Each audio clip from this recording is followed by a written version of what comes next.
The silence weighed heavier than the contract sliding across the burnished wood. 15 executives stared as Everett leaned back, satisfaction curling the corners of his mouth while I read the paper that would effectively end my career if I signed it. A 2-year non-compete covering all agricultural innovation? I looked up, fighting to keep my voice steady. This extends beyond standard protection. Consider it recognition of your value, Bryn. Everett's tone carried that familiar condescension that made my skin crawl. Your drought-resistant grain yields are impressive. The board agrees we need insurance. The room's ventilation system hummed in the silence. Nobody met my eyes except Everett, who hadn't stopped smiling since I'd walked in. 3 years developing solutions that tripled company value, I said. 18-hour days. And this is how loyalty is rewarded? Everett glanced at his watch. The industry understands hierarchy. Your contributions were made under my guidance, using company resources. He gestured toward the legal team, standard procedure for someone at your level.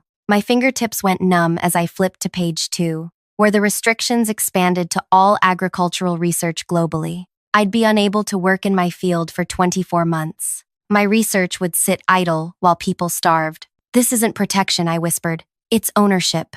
Let's not be dramatic. Everett stood, adjusting his cuffs. Your signature, or we'll need to discuss alternative arrangements for your departure. The threat hung between us. Everyone knew what happened to Imani, my predecessor, blacklisted, her reputation shredded after crossing Everett. Last I heard, she was teaching high school science in another state. Alternative arrangements, I repeated. I have connections at every agricultural innovation company worth mentioning, he said, voice dropping. One conversation suggesting you're difficult, untrustworthy, with proprietary information. Who would risk hiring you? The legal counsel shifted uncomfortably. Sign this non-compete or I'll destroy your career in this industry, Everett continued, sliding a fountain pen toward me. Everyone knows my influence extends beyond these walls. I lifted my water glass, buying seconds to think while 15 pairs of eyes tracked my movements. My hand shook slightly, water rippling against glass. Is this really necessary? I asked. Absolutely. He uncapped the pen. Your recent work has become too valuable to risk losing. Just protection for the company. What he didn't say was how 6 months earlier, I'd discovered my presentation materials altered before investor meetings. My contributions appeared under his name, my innovations presented as his vision. When I'd questioned this privately, he'd dismissed me. The company owns what you create, he'd said. I speak for the company. I thought about every weekend spent in the laboratory, every moment I'd missed with my dying father, how during evaluations, Everett described my work as adequate, while my innovations generated millions. Consider what's at stake, he continued, tapping the contract. Nobody challenges me and stays relevant in this field. Remember what happened to Imani? I picked up the pen, weighing it in my hand. Several executives exchanged glances. They expected submission. Everyone always gave Everett what he wanted. There's a third option, I said quietly. His confident expression faltered, then hardened. There are only 2 choices here, he said, voice rising. Sign or watch your career disappear. I placed a different paper on the table. An offer letter. Your largest competitor approached me last month. Wait, let me pause this story for just a moment. If you're enjoying this corporate revenge tale so far, make sure you hit that like button and subscribe to catch more stories just like this one. I'd love to know what you think might happen next. Drop your predictions in the comments below. Now, let's get back to see what happens when Bryn finally stands up to her manipulative boss. My name is Bryn Averill, and until 3 weeks ago, I was the lead agricultural researcher at Grow Right Innovations, a position I'd fought for since graduating with my doctorate in agricultural engineering 7 years ago. Growing up on a struggling family farm in the drought-plagued Midwest had shaped my singular focus, developing crops that could thrive with minimal water. Watching my parents lose everything had carved determination into my bones. When Everett recruited me from graduate school, promising resources and support to bring my innovations to struggling farmers worldwide, I believed him. His reputation as a visionary drew me in. Articles praised his commitment to fighting global hunger. Awards lined his office walls. The reality proved different. My first week, a senior researcher pulled me aside. Keep your breakthrough ideas close, she whispered. Write everything in your personal journal, not the company system. I dismissed her warning as competitive paranoia, until I noticed patterns. Presentations I'd prepared mysteriously altered before reaching investors. Successful test results delayed when quarterly reviews approached. Critical data missing after Everett visited my laboratory, just checking in. Now, watching color drain from his face as he scanned the competitor's offer, I remembered every manipulation, every casual dismissal when I raised concerns. Impossible, he spluttered, knuckles whitening around the paper. Your confidentiality agreement remains unbroken, I replied. They approached me based on my published work from before joining GrowRight. 3 independent attorneys reviewed my position. His hands trembled slightly before steadying. He looked up with a calculated smile that chilled me. This means nothing. One call from me, and this offer vanishes. Who will they believe? A disgruntled employee or an industry leader? My confidence wavered. He might be right. His network ran deep. That's not all, I continued, voice steadier than I felt. While packing my laboratory materials yesterday, I made an interesting discovery. From my case, I removed a photocopy of my research journal with a visible tear where a page had been removed. The missing formula that delayed the Rivera project last quarter, the one that cost weeks of progress, I wondered who might have taken it. Recognition flashed across his face, quickly replaced by dismissal. A missing page? That's your evidence? Absolutely pathetic. When maintenance mentioned seeing you in my laboratory after hours, I became curious about other accidents that happened over the years. Several executives shifted uncomfortably. Everett's jaw tightened. The competitor didn't just offer employment. They offered me my own division after seeing my analysis of how certain projects mysteriously stalled whenever executive bonuses were being calculated. Director Valencia, who'd always seemed skeptical of Everett, leaned forward. What exactly are you suggesting, Dr. Averill? Everett interrupted. This is clearly manipulation. She's trying to create drama to justify breaking her contract. For a moment, heads nodded. I was losing them. My analysis includes statements from 5 former researchers, I said, voice stronger. They've been waiting for someone to speak up. Valencia extended her hand. I need to see this immediately. Everett reached for my case, but 2 executives moved to block him. This meeting is over, he shouted, standing abruptly. I disagree, said Valencia calmly. We appear to be just beginning. I gathered my belongings, heart pounding so hard I felt dizzy. 3 years of careful planning culminating in this moment. I believe my departure is clear, I said. As for ruining my career, agricultural regulatory bodies would find it troubling how innovations that could address global food insecurity were deliberately sabotaged for personal financial gain. As I walked toward the door, I paused. That breakthrough announcement planned for next week? I made an enhancement that increases yield by another 30%. You'll find it with my new research team. The argument erupted before I closed the door behind me. By the time I reached the parking area, Valencia had texted requesting a private meeting.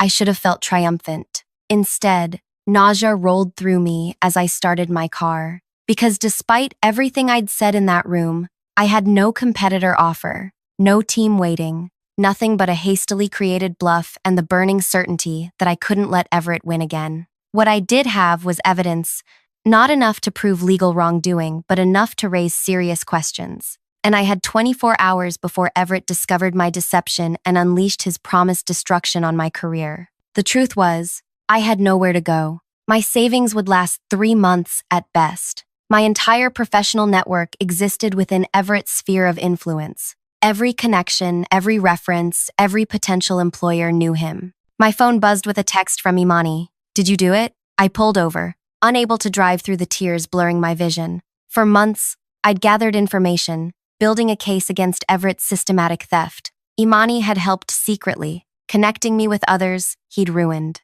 Yes, I typed back. But now I need the second part of the plan to work. Valencia is smart, Imani replied. If she believes you, she'll act. But that was the question. Would she? Or had I just committed career suicide based on nothing but hope and desperation? I had one chance to convince Valencia that Everett had been undermining the company for years. One chance to prove I was worth saving while he deserved to fall. And if I failed, Everett would ensure I never worked in agricultural research again. The light faded as I sat in my car, staring at nothing, wondering if courage and truth were enough to defeat power and connections. Tomorrow would tell. My phone rang, displaying Valencia's name. Too soon for good news. Too soon for anything but trouble. This was it. The moment I'd discover whether I'd just won my freedom or destroyed everything I'd worked for. I answered, my future hanging on her first words. Dr. Averill. Valencia's voice came through sharp and clear. We need to meet. Immediately. My throat tightened. Of course. Where? The coffee shop across from Willowbrook Park. 30 minutes. She disconnected without waiting for my response. I gripped the steering wheel, knuckles white. The neutral tone told me nothing about what awaited. Valencia was known for her unreadable expressions, her methodical approach to business. She'd been with the company longer than Everett had seen 3 CEOs come and go. Traffic crawled through evening rush hour. Rain started, light at first, then a downpour that matched my churning thoughts. By the time I parked near the coffee shop, my clothes stuck to my skin from the dash through the storm. Valencia sat in the back corner, 2 steaming mugs on the table. No tablet, no papers, unusual for someone who documented everything. Her silver-streaked hair was pulled back severely, her expression giving nothing away. "Sit," she said as I approached, sliding a mug toward me. I lowered myself into the chair, heart hammering so loudly I wondered if she could hear it. "You made quite the exit today," she began, studying my face. "Bold claims require bold evidence. I have what I presented, which amounts to circumstantial connections and testimony from disgruntled former employees." She cut me off, sipping her coffee. Not enough to remove someone of Everett's stature. My stomach dropped. The plan was failing already. "However," she continued, "your accusations align with patterns I've observed over 7 years. Patterns I could never quite substantiate." A flicker of hope sparked, but I kept my expression neutral. "What does that mean for me?" "It means I spent the last hour reviewing quarterly performance metrics against project delays." Valencia leaned forward. Interesting correlations emerged. She pulled out her phone, sliding it toward me. On screen was an email from GrowRight's largest investor, responding to questions about altered presentations. "I have more questions than answers right now," she said, "but enough concern to pause actions against you while we investigate." Relief washed through me, immediately tempered by reality. Everett won't let this go. He'll make calls tonight. Already handled. The board has implemented a communication freeze while we examine your claims. A slight smile crossed her face. Everett is contained for 48 hours. 48 hours. The time window sent my mind racing. "But understand this." Valencia's voice hardened. "If your claims prove fabricated or exaggerated, I will personally ensure your professional reputation reflects it. And if you truly do have a competing offer, I suggest keeping it viable. The competing offer that didn't exist. The bluff that would collapse under scrutiny."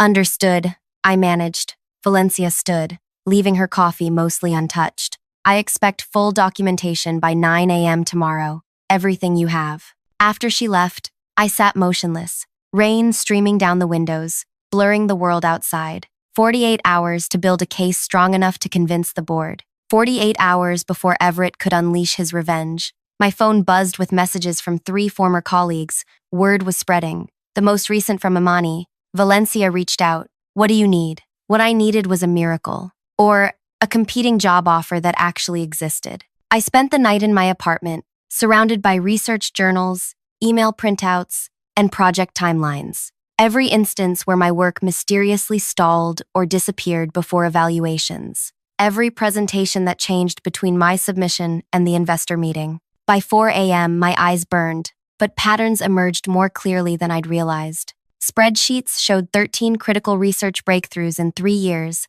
11 delayed or altered before executive bonus calculations. The timeline was damning if someone knew what to look for. When my alarm sounded at 6, I had assembled everything except what I needed most. Undeniable proof of Everett's direct involvement. Imani called as I was getting dressed. "Valencia's investigation is moving quickly," she said without greeting. 4 board members are at headquarters reviewing files. Do they believe the claims? They're looking for connections between project delays and bonus structures. Your timing with this was strategic. I closed my eyes briefly. Not strategic enough. Without concrete proof Everett sabotaged projects, it's still my word against his. What about the torn journal page? Proves something's missing, not who took it. Silence stretched between us before Imani spoke again. "There might be another way. Remember Zeke?" My breath caught. Zeke had worked in IT security until mysteriously terminated last year. Rumors suggested he'd accessed restricted files. "He owes me,"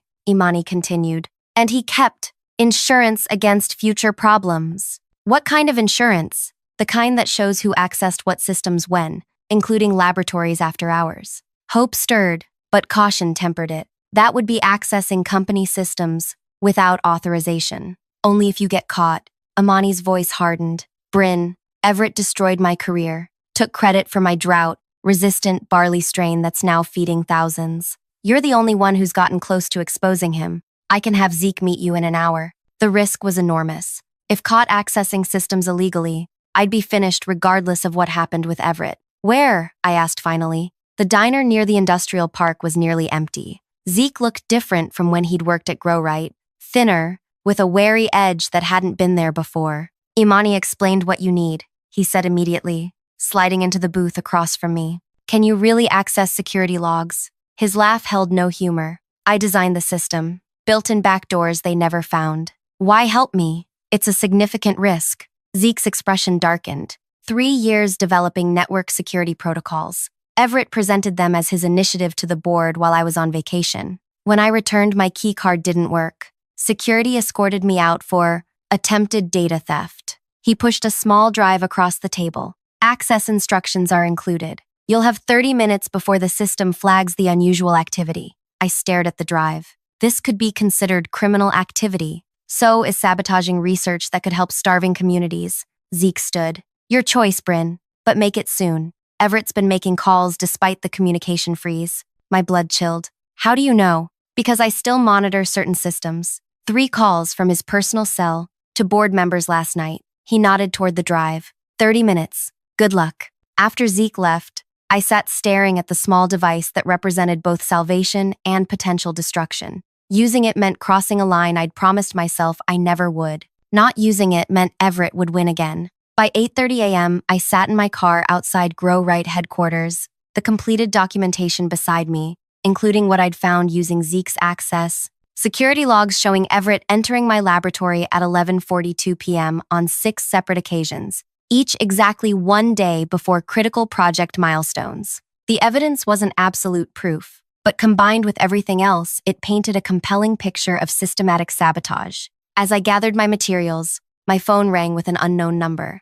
Thinking it might be Valencia, I answered. Dr. Averill, a man's voice, unfamiliar. My name is Wesley Grant, CEO of Terra Nova Agricultural Solutions. My heart stuttered. Terra Nova was Grow Right's biggest competitor. How did you get this number? I asked. Director Valencia suggested I call. She mentioned you might be exploring new opportunities. Valencia, who had told me to keep my competing offer viable, an offer she likely suspected didn't exist. I'm interested in discussing your drought-resistant grain research, Wesley continued, particularly the enhanced yield variations you've developed. Would you be available to meet this afternoon? My mind raced. Was this a trap? A test from Valencia? Or had my bluff somehow manifested into reality? Dr. Averill? Yes, I managed. I could meet this afternoon. Excellent. My assistant will text you the details. And, Dr. Averill, we're prepared to offer very competitive terms for someone of your expertise.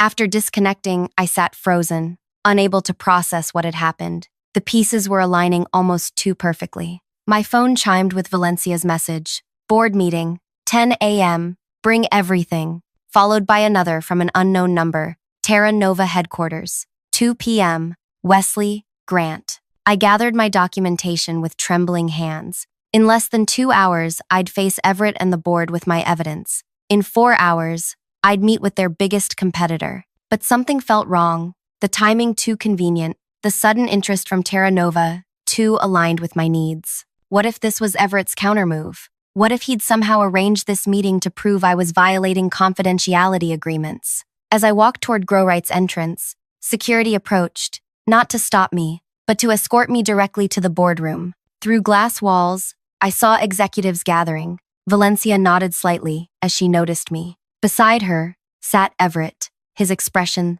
thunderous. The security guard opened the door. All conversations ceased as 15 pairs of eyes turned toward me. Dr. Averill, the board chairman said, we understand you have information regarding serious allegations against our chief research officer. I stepped forward, placing my documentation on the table, aware that the next hour would determine not just my future, but potentially the direction of agricultural research that could help millions. Everett's eyes met mine, cold with fury and something else, confidence, as if he knew something I didn't. Before we begin, he said smoothly, I believe the board should know about Dr. Averil's unauthorized system access at 6:17 this morning. The room went silent. My future collapsed before I could speak a single word. The accusation hung in the air. My carefully constructed case, the months of planning, all potentially derailed by 6 minutes of unauthorized access. Is this true, Dr. Averil? The chairman's voice was measured, but his expression had hardened.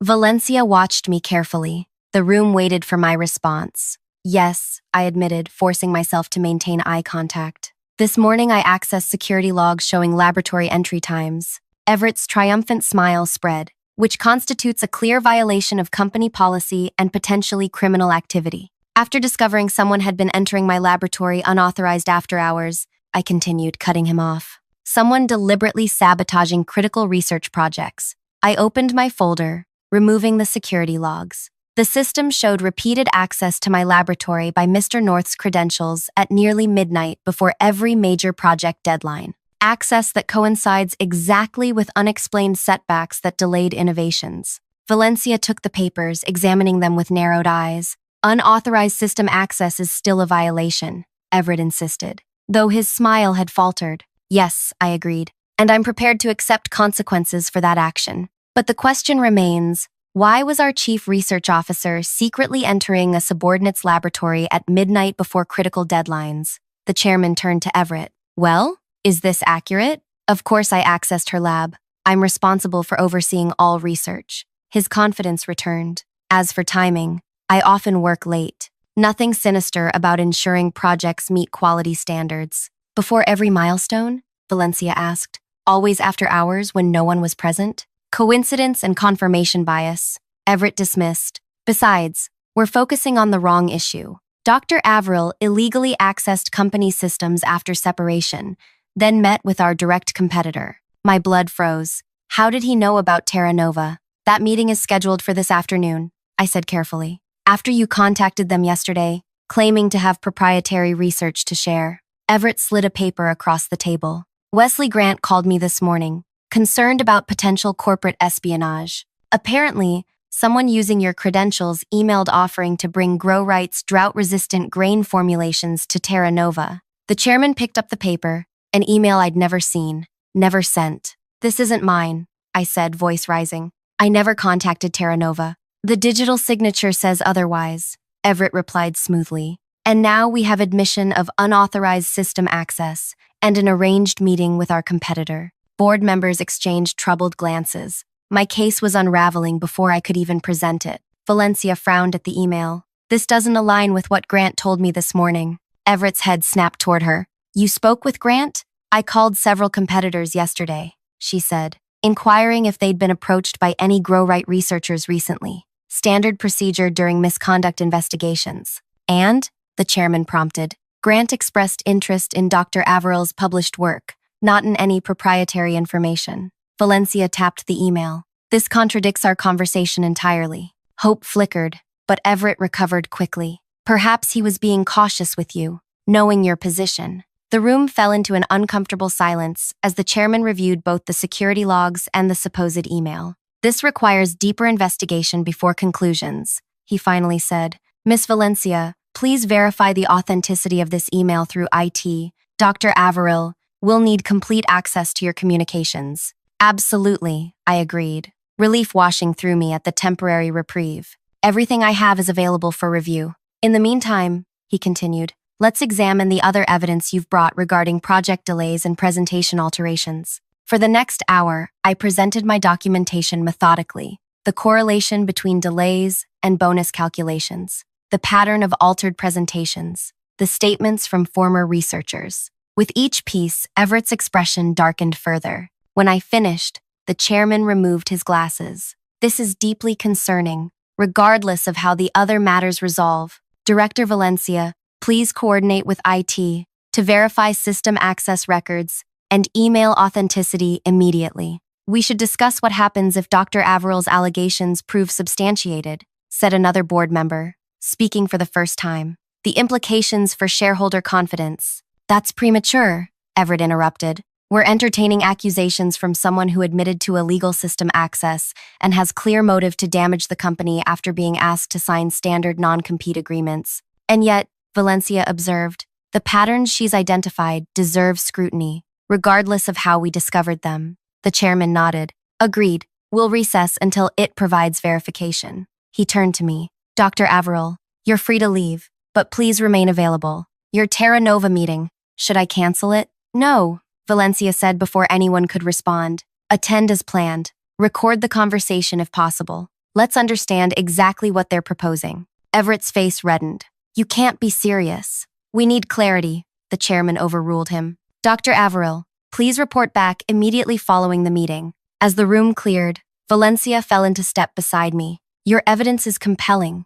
she murmured. But tread carefully this afternoon. Something isn't right about that email. Outside, the spring air felt electric against my skin. The morning had been a tactical draw, not victory, but not defeat either. Now everything hinged on the Terra Nova meeting and whatever IT discovered about the fabricated email. My phone buzzed with a message from Zeke. Email traced to remote access from Everett's home network last night. Valencia has the data. A weight lifted from my shoulders. The fabricated evidence was unraveling already. Terra Nova's headquarters occupied a gleaming tower downtown, modern and imposing. In the elevator rising to the executive floor, my mind raced through possible scenarios. If this was legitimate interest, it could solve everything. If it was Everett's trap, I needed to be exceptionally careful. Wesley Grant looked nothing like I'd imagined, younger than Everett by at least a decade, with an intensity that reminded me of research scientists more than executives. Dr. Averill, he greeted me, shaking my hand firmly. Your reputation precedes you. I wasn't aware I had a reputation outside Grow Right, I replied cautiously. Your published work on drought-resistant grains impressed our research team years ago. He gestured toward a conference room. We've followed your career with interest. Inside, a woman I recognized immediately sat reviewing documents,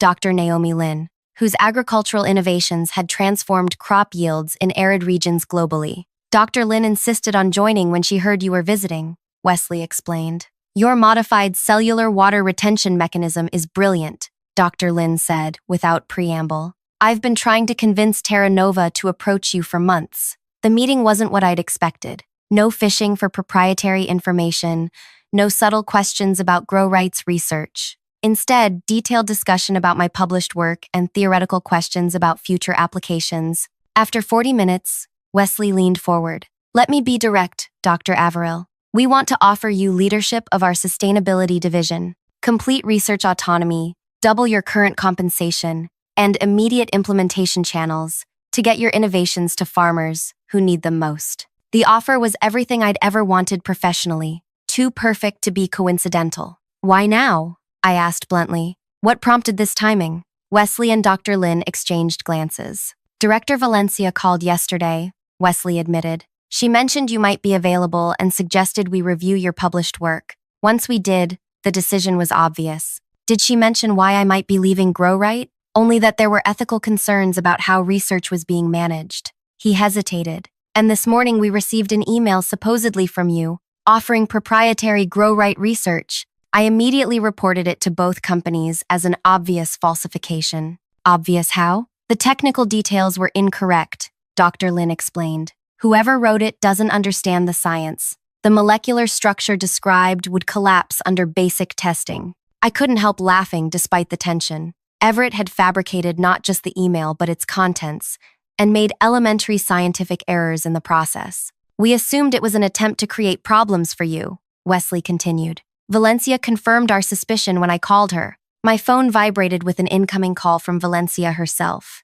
I should take this, I said, stepping away from the table. Dr. Averill, Valencia's voice was crisp, but I detected an undercurrent of satisfaction. It confirmed the Terra Nova email originated from Mr. North's home network. Additionally, we verified the security logs showing his unauthorized laboratory access. And the board's response? They've called an emergency session. You should return immediately. She paused. How is your meeting proceeding? Legitimately, I told her. They've offered a research leadership position. Excellent. That simplifies matters considerably. When I returned to the conference table, Wesley handed me a formal offer letter. Take time to consider, of course, but we're eager to have you join us. I appreciate that, I said, accepting the letter. I need to return to Grow Right now. There are developments requiring my attention. Of course. He stood, extending his hand. We hope to hear from you soon. As I left Terra Nova's building, my phone buzzed with another message, this time from Imani. Board in closed session. Everett looking worried. What happened? For the first time in 3 years, I felt something like hope, but I'd underestimated Everett before. This wasn't over yet. The security guard who met me in the Grow Right lobby wasn't the same one from morning. His expression was grave. Dr. Averill, I'm to escort you directly to the chairman's office. Not the boardroom. Something had changed. The elevator ride felt endless. When the doors opened, Valencia stood waiting, her expression unreadable. What happened? I asked quietly as we walked. Everything, she replied, and nothing like we expected. The chairman's door opened before us, revealing not just the board members but Everett himself, standing near the window, his posture rigid with barely contained fury. Dr. Averill, the chairman gestured to a seat. We've reached some conclusions that require your input. The atmosphere in the chairman's office was charged with tension. Board members sat rigidly in their chairs, expressions grave as I took my seat. Everett remained by the window, refusing to look at me. Dr. Averill, the chairman began, our IT department has completed their analysis. The email to Terra Nova was indeed sent from Mr. North's home network last night at 11:42 p.m. Furthermore, they've confirmed the authenticity of the security logs showing his unauthorized access to your laboratory. Relief washed through me, but the chairman's serious expression suggested complications remained. What's troubling, he continued, is the extent of what we discovered once we began looking deeper. It found systematic deletion of your research contributions from formal records, alteration of presentation materials before investor meetings, and evidence that project delays were not just coincidental, but deliberately engineered. Valencia slid a tablet toward me showing a spreadsheet. This tracks how your discoveries were systematically attributed to Everett in official documentation over 3 years. My throat tightened as I scrolled through the evidence, more comprehensive than what I'd gathered myself.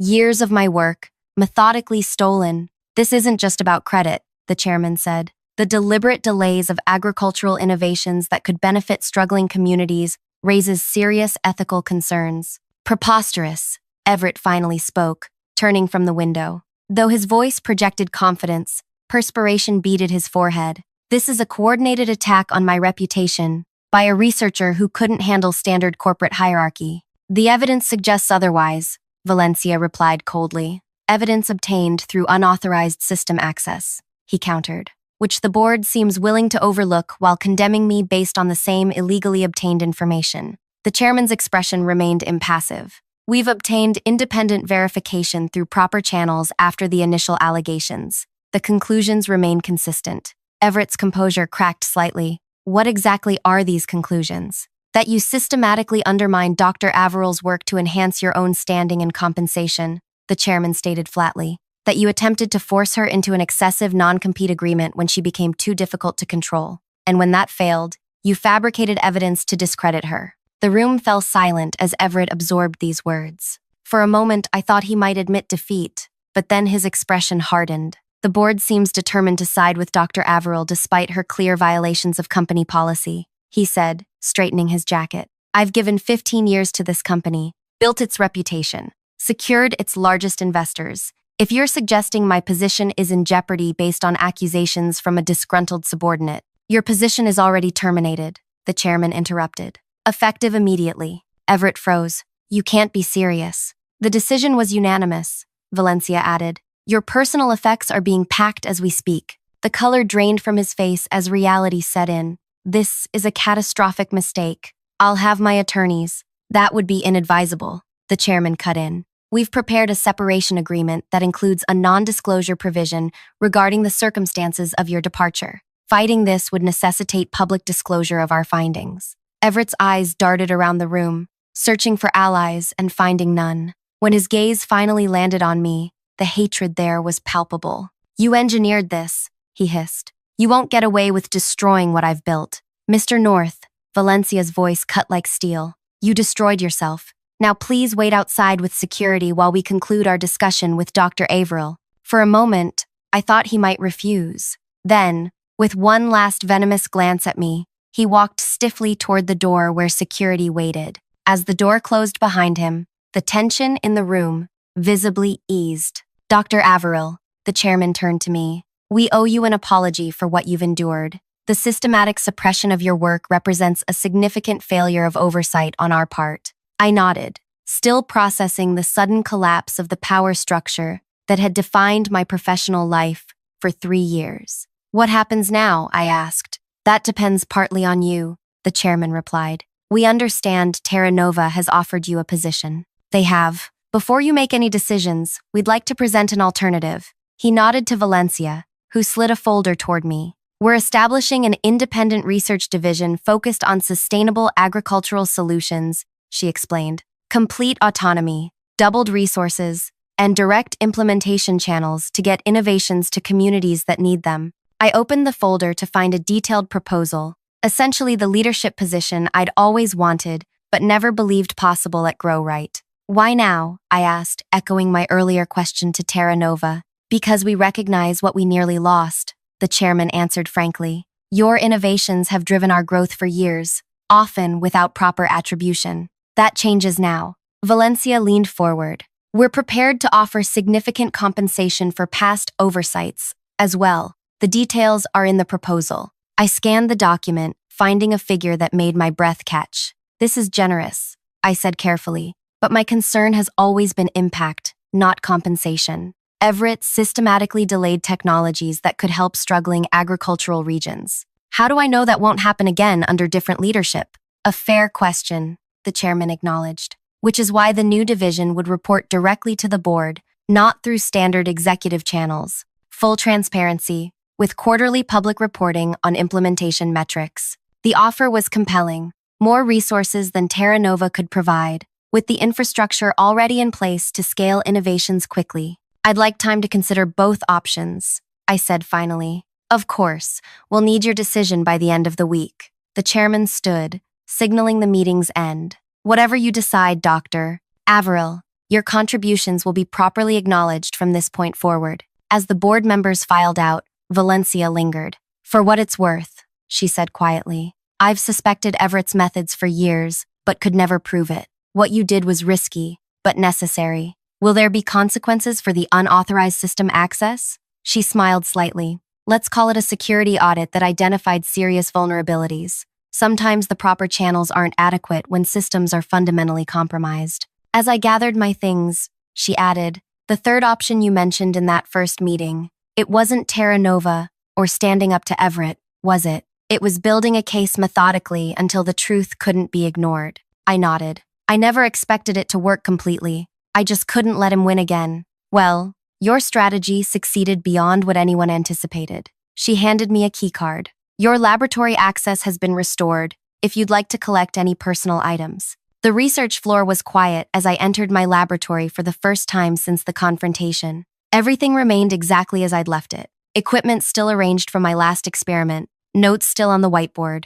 As I gathered personal belongings, Imani appeared in the doorway. I heard, she said simply. Is it true? He's really gone? Effective immediately, I confirmed. She leaned against the doorframe, eyes bright with unshed tears. 3 years of your life, 2 of mine, 5 others before us, whose careers he derailed or destroyed, and innovations delayed that could have helped thousands, I added quietly. What will you do now? Terra Nova? I considered the question, looking around at the laboratory where I'd spent countless hours. I haven't decided. Both options have merits. Grow Right has more resources, she pointed out, and with Everett gone, it's not just about resources. It's about trust. Can I trust the system that allowed this to happen for so long? Imani nodded understanding. Whatever you decide, his downfall is still sweet justice. As she left, I noticed a small photograph I'd kept tucked beside my monitor, my parents standing beside our failing farm 10 years earlier. The drought-withered fields behind them had shaped my life's purpose. My phone buzzed with a message from an unknown number. I opened it to find a simple text from Zeke. Check your private email. Sent something interesting from the archive. I pulled up my personal email on my phone to find a single message containing years of correspondence between Everett and various executives. Messages revealing how he'd systematically undermined not just my work, but the work of researchers before me. Evidence more damning than anything we'd presented to the board. Another text from Zeke followed. Insurance policy. Use if needed. I forwarded the email to my secure account, then deleted it from my phone. It represented a nuclear option I hoped never to need, but appreciated having. As I prepared to leave, Valencia appeared at the door. "Decision made already?" she asked, noting my packed belongings. "Not yet, just ensuring I have everything I need while considering options." She nodded. "Wise. By the way, Everett refused the separation agreement. He's threatening legal action for wrongful termination." My stomach tightened. "Will that be problematic?" "For him, certainly." Her smile held no warmth. "The board has authorized full disclosure of findings if litigation proceeds. His legal team will likely advise against that path once they review the evidence. And if they don't, then truth becomes public, which serves the greater good despite temporary discomfort." She studied me for a moment. "You never intended to take the Terra Nova position, did you? It was leverage, not your goal." The question caught me off guard. I hadn't decided then. I still haven't, but you knew such an offer might exist. You researched their interest in your work before that meeting where you confronted Everett. I nodded slowly. I needed to understand all possible outcomes before taking that risk. Strategic thinking. The new division could benefit from that approach. She turned to leave, then paused. "Whatever you decide, Dr. Averill, your actions force necessary change. Remember that." After she left, I stood alone in the laboratory that had been both prison and canvas for my work. The decision ahead wasn't just about career trajectory, but about purpose and impact. 2 days later, I signed the agreement establishing GrowRight's independent research division under my leadership. Not because it offered more resources or compensation, but because it provided the platform to implement changes faster for communities that couldn't wait for corporate politics to resolve. Everett's legal threats evaporated once his attorneys reviewed the evidence. He left the industry entirely, taking a position with a financial services firm where his particular ethics found more compatible company. The first implementation of my enhanced drought-resistant grain began 6 weeks later in regions most affected by climate change. Watching satellite images of green fields spreading across formerly barren land, I finally felt the satisfaction that had eluded me for years. Sometimes, the third option isn't running away or submission. It's standing your ground and changing the system that tried to contain you. If this story of corporate justice resonated with you, hit that like button and subscribe for more tales of standing up to workplace injustice. Have you ever had to create your own third option when faced with an impossible choice? Share your experience in the comments below. And remember, sometimes the most powerful move isn't accepting limited options, but creating an entirely new path forward.